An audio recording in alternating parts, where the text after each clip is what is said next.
नमस्कार दोस्तों।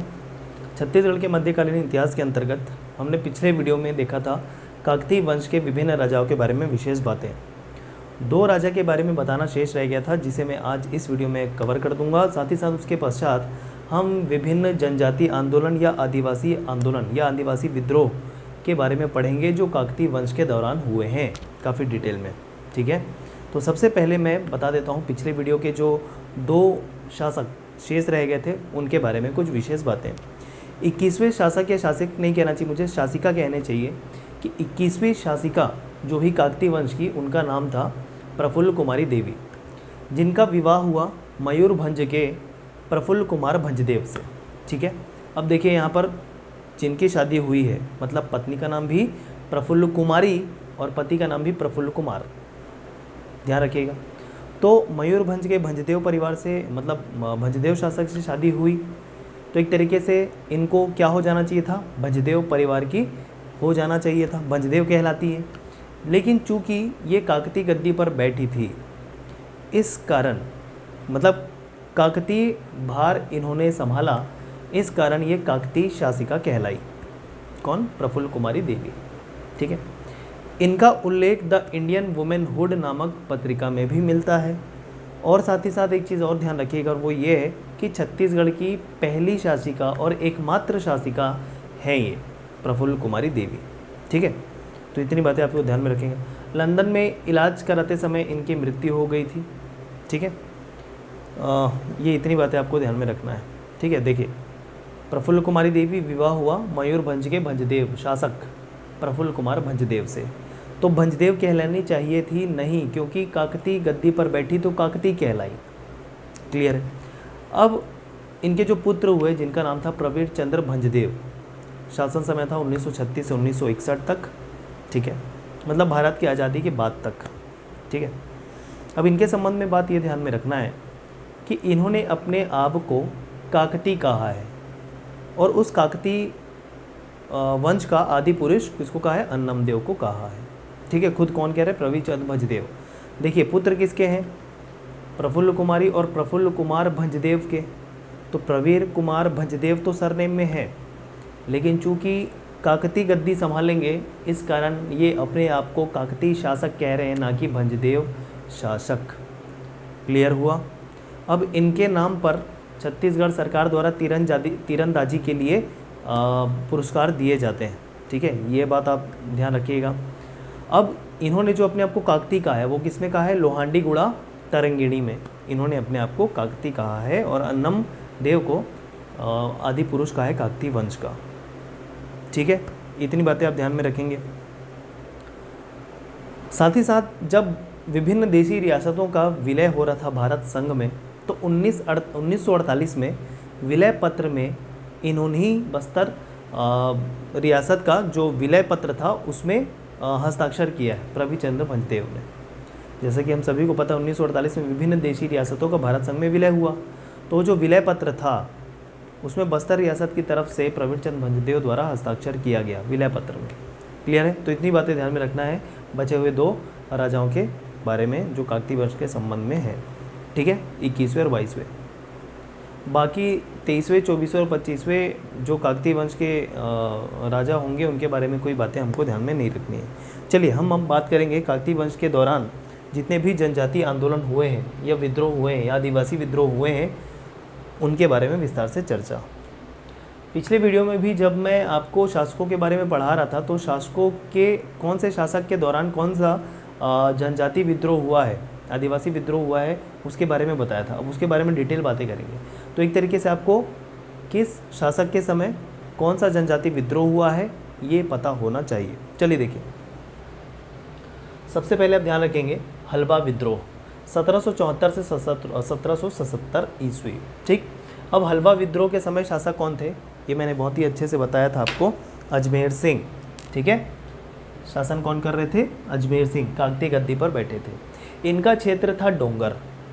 अब पूरा देखिए किन किन आधारों पर देखेंगे। पहले बात तो उस समय शासक कौन थे, काकतीय शासक कौन थे, नेतृत्व किसने किया, जो भी विद्रोह हुआ है उसका नेतृत्व किसने किया, कारण क्या था उस विद्रोह का, और उसका परिणाम क्या हुआ। इतनी बातों पे हम चर्चा करेंगे किसी भी विद्रोह की। ठीक है, तो देखिए उस समय काकतीय गद्दी पर अजमेर सिंह बैठे थे। और उसके भाई थे दरियाब देव, सौतेले भाई। तो दोनों में हमेशा युद्ध की स्थिति चलते रहती थी, पूरा कारण मैंने आपको बताया था, ठीक है। तो एक तरीके से जो वहाँ के आदिवासी थे अजमेर सिंह को अपना राजा मानते थे और गद्दी पर भी यही बैठे। तो क्या किया दरियाब देव ने मराठों के साथ, अंग्रेज़ों के साथ और जयपुर नरेश जो उड़ीसा का भाग है विक्रम देव के साथ मिलकर, ठीक है, एक प्लानिंग के साथ आक्रमण कर दिया अजमेर सिंह, मतलब डोंगर वाले क्षेत्र में। और इसी डोंगरगढ़ नहीं, माफ़ कीजिए, डोंगर होगा सिर्फ, ठीक है, बस्तर के अंतर्गत ही आ रहा है डोंगर क्षेत्र। तो जब डोंगर क्षेत्र में आक्रमण किया गया दरियाब देव के द्वारा, ठीक है, अजमेर सिंह के ऊपर, तो एक तरीके से हलवा आदिवासी क्या हो गए, गुस्से में आ गए और फिर उन्होंने विद्रोह कर दिया दरियाब देव के विरुद्ध। तो देखिए यहाँ पर कारण लिखा हुआ है, अजमेर सिंह या डोंगर क्षेत्र पर दरियाब देव द्वारा आक्रमण किए जाने पर यह विद्रोह प्रारंभ हुआ हलवा जनजातियों के द्वारा। फिर इन्होंने क्या किया दरियाब देव ने, जैसा कि मैंने आपको बताया, अंग्रेज़ों के साथ, मराठों के साथ, अंग्रेज़ों की तरफ से जॉनसन थे, मराठों की तरफ से त्रयंबक अबीर राव और एक तरीके से जयपुर नरेश, क्या नाम है, विक्रम देव, इन सभी के साथ मिलकर कि भैया आप मेरे को युद्ध में सहायता करो, फिर आप जो बोलोगे मैं वो करूँगा। मतलब बस्तर क्षेत्र जैसा आप कहोगे वैसा चलाया जाएगा। मतलब एक तरीके से बस्तर की स्वायत्तता को ख़त्म कर दिया किसने, दरियाब देव ने, ठीक है। तो आक्रमण में सहायता किया इन लोगों ने और आक्रमण कर दिया वापस, दरियाब देव ने आक्रमण कर दिया वापस फिर से, ठीक। और जितने भी हलवा विद्रोह कर रहे थे सबको मार दिया, सिर्फ एक हलवा बच गया। एक हलवा जो व्यक्ति था वो अपनी जान बचाकर भाग पाया, ठीक है। हलवा एक प्रकार की जनजाति है बस्तर वाले क्षेत्र में, तो ध्यान रखिएगा, एक ही हलवा बच पाया। तो इतने बड़े लेवल पे नरसंहार हुआ बस्तर में और ये विश्व का सबसे बड़ा नरसंहार माना जाता है, ठीक है।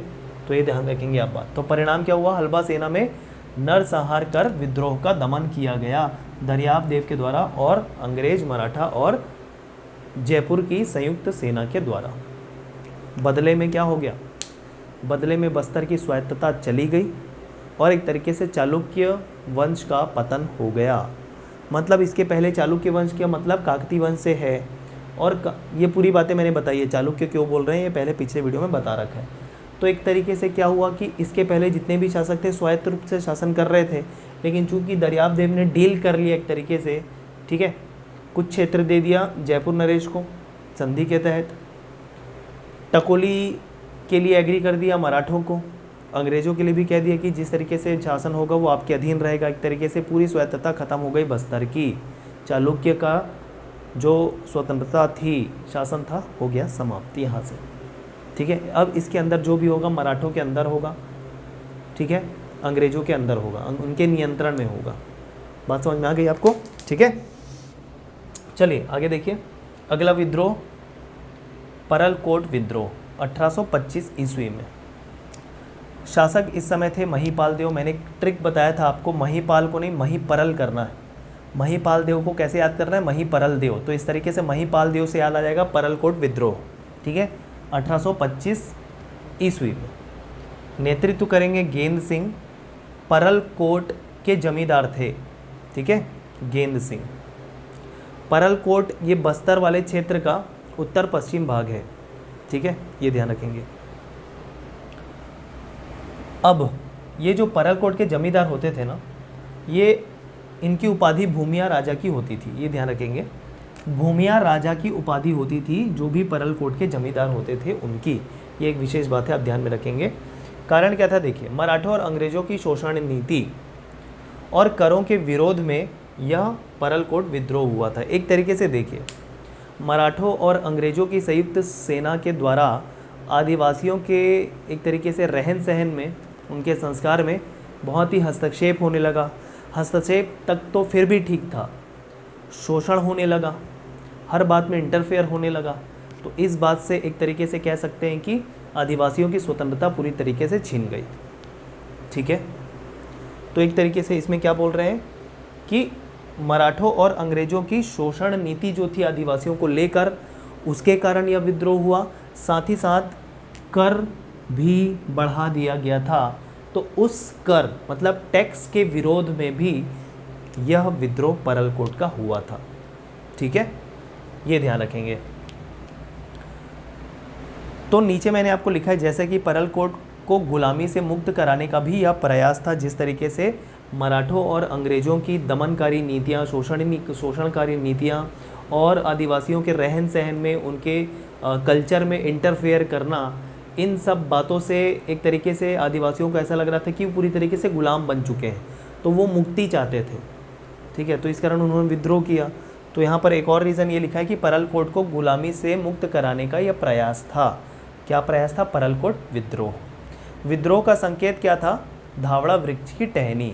मतलब विद्रोह की बात एक जगह से दूसरी जगह इस धावड़ा वृक्ष की टहनी के द्वारा पहुंचाई जाती थी।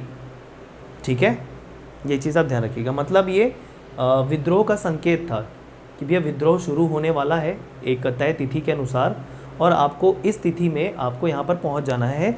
इस तरीके से ये धावड़ा वृक्ष की टहनी एक संकेत के रूप में प्रयोग में लाया गया विद्रोह के लिए, एक जगह से दूसरे जगह बात या खबर, विद्रोह की खबर पहुंचाने के लिए विद्रोहियों के द्वारा ज़्यादा से ज़्यादा लोग इकट्ठे करने थे, तो ये माध्यम था धावड़ा वृक्ष की टहनी। क्लियर हो गया? अब देखिए क्या हो गया, क्या होता था कि जहाँ कहीं भी ये आदिवासी जो है किनके साथ मिलकर, गेंद सिंह के साथ मिलकर अंग्रेज़ों या मराठों को पकड़ लेते थे ना, जान से मार देते थे। ठीक है, साथ ही साथ आदिवासी बंजारों से भी परेशान थे, क्योंकि बंजारे क्या कर रहे थे, अपना सामान ला के बेच रहे थे, वो भी बहुत ही महंगे दर पर। ठीक है, और या फिर अन्य कठिन शर्तों पे बेच रहे थे, तो बंजारों से भी परेशान थे। तो जहाँ पर जो भी रास्ते में मिलता था उसको निपटा देते थे। कौन? आदिवासी लोग, गेंद सिंह के साथ मिलकर, गेंद सिंह के नेतृत्व में। क्लियर है? तो अब देखिए दमनकर्ता कौन होंगे। छत्तीसगढ़ के अधीक्षक एगेन्यू, छत्तीसगढ़, पूरे छत्तीसगढ़ के अधीक्षक, ठीक है, एगेन्यू, बड़े अधिकारी, उनकी पहल पर चांदा के जो अधीक्षक थे, वैसे देखिए क्या हुआ कि परलकोट से विद्रोह शुरू हुआ और परलकोट से विद्रोह पहुंचते पहुंचते चांदा तक पहुंच गया। एक क्षेत्र का नाम है चांदा। ठीक है, तो चांदा के जो अधीक्षक थे उस समय कैप्टन पेव, ठीक, उनके द्वारा यह दमन किया गया इस विद्रोह का। पहल किसने की थी? छत्तीसगढ़ के अधीक्षक एगेन्यू ने। ठीक है, लेकिन चांदा के अधीक्षक ने, कैप्टन पेव ने यह दमन कार्य किया ये विद्रोह का। ठीक है, और फिर परिणाम क्या हुआ? गेंद सिंह को पकड़ लिया गया। गेंद सिंह को पकड़ लेने के बाद ये डेट आप याद रखेंगे, 20 जनवरी 1825 को गेंद सिंह को फांसी दे दी गई उनके ही महल के सामने। ठीक है, उनके ही महल के सामने उनको फांसी दे दी गई। और इस तरीके से देखिए, हम जैसे कि बोले भारत स्वतंत्रता, प्रथम स्वतंत्रता संग्राम भारत के परिप्रेक्ष्य में 1857 को माना जाता है। ठीक है, लेकिन उससे 32 वर्ष पूर्व, 1857 से अगर हम 1825 देखें तो 32 वर्ष पहले का समय है। उससे पहले ही स्वतंत्रता के प्रयास किए गए गेंद सिंह के नेतृत्व में बस्तर वाले क्षेत्र में, मतलब परलकोट वाले क्षेत्र में। एक चीज़ देखिए, ठीक है, तो स्वतंत्रता को लेकर जो आंदोलन या विद्रोह था वो 1857 के 32 वर्ष पहले ही छत्तीसगढ़ में शुरू हो चुका था। ये आप हाईलाइट कर सकते हैं अगर आप अपने उत्तर लिखना चाहें मेंस के लिए। ठीक है, बहुत ही अच्छा प्रभाव पड़ेगा। ठीक है, तो देखिए गेंद सिंह को याद रखना है। और एक तरीके से चूंकि इनको फांसी दे दी गई स्वतंत्रता के आंदोलन को नेतृत्व करने के इल्ज़ाम में मतलब उसके आरोप में, तो एक तरीके से बस्तर और छत्तीसगढ़ के प्रथम शहीद कहलाते हैं। बस्तर और छत्तीसगढ़ के प्रथम शहीद कहलाते हैं। ये चीज़ आप ध्यान में रखिएगा। ठीक है, आगे बढ़े। चलिए तीसरा विद्रोह देखिए, तारापुर विद्रोह 1842 से 1854 ईस्वी। ठीक है, शासक होंगे भूपाल देव, शासक होंगे भूपाल देव। अब भूपाल देव के बारे में मैंने ट्रिक बताया था कि भूपाल देव के संबंध में कौन कौन सा विद्रोह होगा। तो भूपाल देव ने क्या कहा था? मेरी तारा, मेरी तारा, एक मेरिया विद्रोह होगा, एक तारापुर विद्रोह होगा। क्लियर है? ठीक है, चलिए देखिए, तारापुर विद्रोह 1842 से 1854 12 साल चला। कारण जगबंधु दीवान को हटाने एवं कर बढ़ने के विरोध में ये हुआ था। ठीक है, अब भूपाल देव के सौतेले भाई थे दलगंजन सिंह। ठीक है ना, दलगंजन सिंह। अब दलगंजन सिंह के साथ में नेतृत्व तो कर रहे थे दलगंजन सिंह, तो नेतृत्व जिस क्षेत्र में हुआ या विद्रोह उसके नेतृत्वकर्ता के तौर पे दलगंजन सिंह आएंगे अपने भाई के विरुद्ध, भोपाल देव के विरुद्ध। ठीक है, क्या स्थिति हो रही थी? जगबंधु दीवान को हटाया जाए और कर बढ़ने का विरोध भी करते हुए यह तारापुर विद्रोह हुआ था। परिणाम क्या हुआ? जो वहाँ पर अंग्रेज अधिकारी थे विलियम्स, उनके द्वारा मांगे मान ली गई। ठीक है, तो एक तरीके से ज़्यादा आक्रामक नहीं था। ठीक है, दमन हुआ जो भी हुआ, लेकिन परिणाम अंततः क्या हुआ? आखिर में दलगंजन सिंह को पहले तो गिरफ्तार कर लिया गया, 6 महीने कारावास में थे, और परिणाम के तौर पे एक चीज़ ध्यान रखिएगा कि विलियम्स ने आखिर में आदिवासियों की मांगें स्वीकार कर ली। क्या कि कर बढ़ने का जो भी था उसको वापस ले लिया गया, कर बढ़ाया नहीं गया, उसको वापस ले लिया गया। साथ ही साथ जगबंधु दीवान को हटा दिया गया। ये है तारापुर विद्रोह। अब ये तारापुर क्या है? तारापुर एक क्षेत्र का नाम है, ठीक, जिसके अधिकारी थे दलगंजन सिंह। अब चूँकि तारापुर में लोग असंतुष्ट थे, तो ये बात दलगंजन सिंह को पसंद नहीं आई थी, तो इस कारण इन्होंने नेतृत्व किया था। ठीक है, ये बातें आप ध्यान में रखेंगे। ये 2 कारण हैं और परिणाम भी यहाँ पर सामने में है। ठीक, तारापुर विद्रोह। आगे बढ़े, मेरिया विद्रोह देखिए अगला, 1842 से 63, शुरुआत सेम टाइम पे हुई है। किसकी? तारापुर की और मेरिया विद्रोह की। 1842 से 63 ईस्वी, मतलब ये 21 साल के समय तक चला हुआ है। शासक फिर से भोपाल देव होंगे।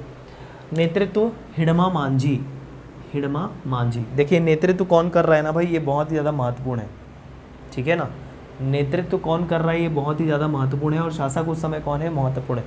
वैसे तो सारी बातें महत्वपूर्ण है कि कारण क्या है, परिणाम क्या होगा, सारी चीज़ें महत्वपूर्ण है, लेकिन ज़्यादातर प्रश्न मैच द कॉलम में नेतृत्वकर्ता को लेकर पूछे जाते हैं। ये चीज़ आप ध्यान में रखिएगा। तो हिडमा मांझी, अच्छा मैं ट्रिक भी बताऊंगा अगले वीडियो में, मैं पूरा ट्रिक बता दूंगा कि कैसे आपको नेतृत्वकर्ता को संबंधित विद्रोह से याद करना है। ट्रिक के साथ मैं आपको अगले वीडियो में बता दूंगा। फिलहाल आप कोशिश कीजिए याद करने की, नहीं याद होता है, देखिए एक बार याद भी कर लेंगे तो कन्फ्यूजन इतना ज़्यादा होता है कि कुछ समय बाद दिमाग से उतर जाता है। तो इस स्थिति से बचने के लिए एक ट्रिक बताऊँगा जो हमेशा आपको याद रहेगा। चलिए, कारण देखिए, नर बलि प्रथा जो कहाँ पर प्रचलित थी? दंतेश्वरी मंदिर, दंतेवाड़ा में जो दंतेश्वरी मंदिर है उसमें ये नर बलि की प्रथा प्रचलित थी। अब अंग्रेज़ों के बाद पता चली तो अंग्रेज़ों के द्वारा इसको हटाने के प्रयास किए गए। जांचकर्ता भी मैंने आपको बताया था पिछले वीडियो में, मैकफर्सन, इसके संबंध में डिटेल बातें हमने देख ली थी। यहाँ पर अभी देख लीजिए, हिडमा मांझी नेतृत्व करेंगे। कारण क्या था? नर बलि प्रथा को समाप्त करने के विरोध में। देखिए एक तरीके से क्या हो रहा है कि यहाँ पर अंग्रेज़ों के द्वारा नर बलि प्रथा को समाप्त करने की बात की जा रही है। फिर से क्या हुआ, यहाँ पर आदिवासियों की जो भी प्रथाएं थी, ठीक है, जो भी संस्कृति थी, जो भी रहन सहन था, जो भी रीति रिवाज थे, उस पर एक तरीके से इंटरफेरेंस किया जा रहा है अंग्रेज़ों के द्वारा। इस बात को लेकर विद्रोह किया गया, एक इंटरफेरेंस के तौर पे, हस्तक्षेप को लेकर। ठीक है, ये चीज़ आप ध्यान रखिएगा। तो आदिवासी यही समझ लें कि बार बार हर एक चीज़ में, हर एक रीति रिवाज में हस्तक्षेप हो रहा है अंग्रेज़ों के द्वारा, इस कारण यह विद्रोह हुआ था। तो नर बलि प्रथा को समाप्त करने की बात की गई, तो इस तरीके से आदिवासियों के द्वारा ऐसा लगा कि उनके रीति रिवाजों पर हस्तक्षेप हो रहा है, और फिर नर बलि प्रथा को समाप्त करने के विरोध में आदिवासियों के द्वारा यह मेरिया विद्रोह हुआ था। मेरिया किसे कहते हैं? जिस व्यक्ति की भी बलि देनी होती है, ठीक है, यहाँ पर क्या हो रहा है, नर बलि हो रहा है, तो जिसकी भी बलि होने वाली होती है उसे मेरिया कहा जाता है, मेरिया। ठीक है, ये ध्यान रखेंगे। अब हुआ क्या, अब मतलब इसका दमन कैसे किया जाएगा, किसके द्वारा किया जाएगा? तो देखिए एक दीवान का नाम याद कर लीजिए, वामन राव। वामन राव के सुझाव पर रायपुर के तहसीलदार शेर खां को बुलाया गया इसका दमन करने के लिए। और एक्चुअली क्या हुआ कि अंग्रेज़ों के द्वारा दंतेश्वरी मंदिर में सेना लगा दी गई, ठीक है, कि कोई भी नर बलि वहाँ पर नहीं होना चाहिए। ठीक है, तो वामन राव के सुझाव पर रायपुर के तहसीलदार में शेर खां को इसका दमन करने के लिए बुलाया गया, या नर बलि पर नियंत्रण करने के लिए बुलाया गया। ठीक है, ये चीज़ आप ध्यान रखेंगे। परिणाम क्या हुआ? आदिवासी असफल हो गए, मतलब ये नर बलि की प्रथा समाप्त कर दी गई, आदिवासी असफल हो गए इसमें। ठीक है, तो ये है, डिटेल बातें हमने पिछले वीडियो में भी देख ली थी। चलिए पांचवा विद्रोह देखिए, लिंगागिरी विद्रोह। ठीक है, 1856-57 में। ठीक, बस्तर का महामुक्ति संग्राम इसको कहा जाता है। बस्तर का महामुक्ति संग्राम महत्वपूर्ण है, ये ध्यान रखिएगा। शासक है भैरम देव। अब भैरम देव के संबंध में कौन कौन से विद्रोह हुए, तो देखिए मैंने बोला था भैरम देव पूछ रहे हैं कि कोई लिंगा देखा क्या। लिंगा एक मूवी थी रजनीकांत की, ये मैंने ट्रिक बताया था, फिर से याद कर लीजिए। भैरम देव ने पूछा कि कोई लिंगा देखा क्या, ठीक है, कोई लिंगा देखा क्या। तो कोई से कोई विद्रोह और लिंगा से लिंगागिरी विद्रोह, ठीक है, ये बात ध्यान रखेंगे भैरम देव से। तो दोनों विद्रोह के समय जो शासक होंगे, काकतीय शासक भैरम देव होने वाले। लिंगागिरी विद्रोह का नेतृत्व धुरवाराव माड़िया के द्वारा किया गया था, ध्यान रखेंगे। ट्रिक में बताऊंगा, कोशिश कीजिए अभी दिमाग में, ट्रिक में बताऊंगा अगली वीडियो में। धुरवाराव माड़िया के द्वारा इस विद्रोह का नेतृत्व किया गया था। फिर से कारण वही था कि आदिवासियों की जो शोषण किया जा रहा था अंग्रेजों के द्वारा, जो शोषणकारी नीति थी, ठीक है, उसके विरोध में ही ये लिंगागिरी विद्रोह हुआ था। मतलब एक तरीके से बस्तर को मुक्त कराना है इन शोषण करने वाले लोगों से, मतलब अंग्रेजों से। तो लिखा हुआ है बस्तर महामुक्ति संग्राम, बस्तर को मुक्त कराना है, ठीक है, आदिवासियों को स्वतंत्रता दिलाना है, शोषण से बचना है, यही एक मेजर कारण। मतलब एक तरीके से देखें, जितने भी विद्रोह देख रहे हैं उसमें मुख्य कारण ये है कि आदिवासियों के रीति रिवाज प्रथाओं पर हस्तक्षेप, साथ ही साथ शोषण, सभी विद्रोह का एक प्रमुख और मेन कारण है। तो यहाँ पर भी मैंने कारण अलग से नहीं लिखा है, क्योंकि वही कारण है, शोषण से बचने के लिए या बस्तर को मुक्त कराने के लिए अंग्रेजों से, ठीक है। परिणाम क्या हुआ, 5 मार्च 1856 को धुरवाराव को फांसी दे दी गई। धुरवाराव को फांसी दे दी गई और इस प्रकार यह छत्तीसगढ़ के दूसरे शहीद कहलाते हैं। धुरवाराव छत्तीसगढ़ के दूसरे शहीद, ठीक है। तो इतनी बातें आपको ध्यान में रखनी है लिंगागिरी विद्रोह के संबंध में। लिंगागिरी ना एक तालुका था, भोपालपट्टनम जमींदार के अंतर्गत, जमींदारी के अंतर्गत लिंगागिरी एक तालुका था और उसमें धुरवाराव जो थे इस तालुका के तालुकेदार थे। क्लियर है। अगला कोई विद्रोह 1859 ईस्वी, शासक भैरम देव बता रखा है मैंने। नेतृत्व करेंगे नागुल दोरला, ठीक है। फोतकेल के जमींदार थे, फोतकेल एक जगह का नाम है, फोतकेल के जमींदार थे कौन, नागुल दोरला। नेतृत्व करेंगे कोई विद्रोह का। अब इसका कारण थोड़ा अलग था। इसके पहले जितने भी हमने विद्रोह देखे उसका एक मेन कारण क्या था कि जो भी आदिवासियों का शोषण हो रहा था उसके विरुद्ध में विद्रोह हो रहे थे। लेकिन कोई विद्रोह का कारण अब अलग होने वाला है। मतलब अंग्रेजों के द्वारा साल वृक्षों की कटाई की जाती थी और ठेकेदारों को बेच दिया जाता था। ये ठेकेदार हैदराबाद के भी होते थे, अंग्रेजों के कुछ अलग अपने ठेकेदार होते थे। तो इस तरीके से साल वृक्षों की कटाई करके, जैसे कि हमको बस्तर जो है साल वनों का द्वीप कहलाता है, तो यहाँ पर साल वनों की कटाई होती थी और ठेकेदारों को बेच दिया जाता था। कुछ ठेकेदार हैदराबाद से भी होते थे जो हैदराबाद के निज़ाम के द्वारा भेजे जाते थे। तो इस बात को रोकने के लिए, मतलब साल वृक्षों की कटाई को रोकने के लिए यह कोई विद्रोह हुआ है, ये ध्यान रखेंगे आप, ठीक है। अब इन्होंने अपना नेतृत्व किया, शुरुआत तो की नागुल दोरला ने, किसके साथ मिलकर, तो देखिए नागुल दोरला द्वारा भोपालपट्टनम जमींदार राम भोई और भेंजी के जमींदार जुग्गा राज के साथ मिलकर यह विद्रोह किया, आदिवासियों के साथ मिलकर। कारण जैसे कि मैंने आपको पहले बताया, साल वृक्षों की कटाई को रोकने के लिए किया। नारा था एक साल वृक्षों के पीछे एक सर। मतलब देखिए जो भी आरी चलाता था, ठीक है, वृक्षों को काटने के लिए, तो उसके सर काट दिए जाते थे विद्रोहियों के द्वारा, कि कोई भी अगर साल वृक्ष काटा तो उसका सर काट दिया जाएगा।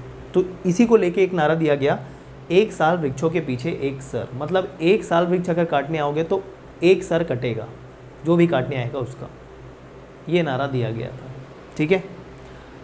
परिणाम क्या हुआ अल्टीमेटली, इस समय थे अंग्रेज अधिकारी कैप्टन ग्लासफर्ड, सिरोचा के डिप्टी कमिश्नर, उनके द्वारा हार स्वीकार कर ली गई और साल वृक्षों की जो कटाई थी या जो ठेकेदारों को दे दिया जाता था वो रोक दिया गया। तो एक तरीके से ये पहला विद्रोह है जिसमें आदिवासी सफल हुए और अंग्रेज हार स्वीकार कर लिए, ये ध्यान रखेंगे। क्लियर है। कोई विद्रोह। अगला विद्रोह देखिए, मुरिया विद्रोह अब मौर्य विद्रोह और इसके बाद भूमकाल विद्रोह आएगा, जिसके बारे में मैं डिटेल में अगले वीडियो में बताऊंगा। ठीक है दोस्तों, और साथ ही साथ शॉर्ट ट्रिक्स भी बता दूंगा कि कैसे याद करना है। तो फिलहाल देख लीजिए मौर्य विद्रोह, इसके बाद भूमकाल काफ़ी बड़ा है, ये भी काफ़ी बड़ा है, इसका रीज़न बड़ा है, तो काफ़ी डिटेल में बताना पड़ेगा। ठीक है, इसको और भूमकाल विद्रोह को ट्रिक के साथ अगले वीडियो में बता दूंगा, पूरा ट्रिक के साथ। मतलब मौर्य विद्रोह, भूमकाल विद्रोह और इन सभी के नेतृत्वकर्ता को कैसे याद रखना है वो पूरी डिटेल में हम देख लेंगे। ठीक है, डिटेल में मतलब शॉर्ट ट्रिक के साथ देख लेंगे, और इन दोनों को डिटेल में देख लेंगे, ये कह रहा हूँ। 1876 में हुआ मौर्य विद्रोह, शासक भैरम देव। ठीक है, तो एक तरीके से दो तो मैंने बता रखा है, लेकिन एक और ध्यान में रखेंगे, मौर्य विद्रोह भी भैरम देव के समय हुआ था। शासनकाल आप देखेंगे तो उसी में पाएंगे आप। नेतृत्व जो हुआ वो झाड़ा सिरहा के द्वारा हुआ। ध्यान रखिएगा, मैच द कॉलम में पूछा जाता है। झाड़ा सिरहा नेतृत्वकर्ता, प्रतीक था इसमें आम वृक्ष की टहनी। जैसे इसके पहले हम प्रतीक किस में देखे थे, परलकोट में, है ना, वैसे ही प्रतीक है यहाँ पर आम वृक्ष की टहनी। दमनकर्ता यहाँ पर मैक जॉर्ज होगा। और एक बात आपको ध्यान में रखनी और नोट कर लेना है कि 8 मार्च 1876 को मौर्य दरबार का आयोजन हुआ, इसी के संबंध में। इसके पीछे क्या इंसिडेंस हुआ, क्या हुआ, पूरी बातें डिटेल में अगले वीडियो में करेंगे और शॉर्ट ट्रिक देख लेंगे। ठीक है, इस पूरे वीडियो से संबंधित। तो इतनी बातें नोट कर लीजिए फिलहाल मौर्य विद्रोह के संबंध में। अगले वीडियो में हम बचे हुए पोर्शन को कवर करते हैं दोस्तों। धन्यवाद।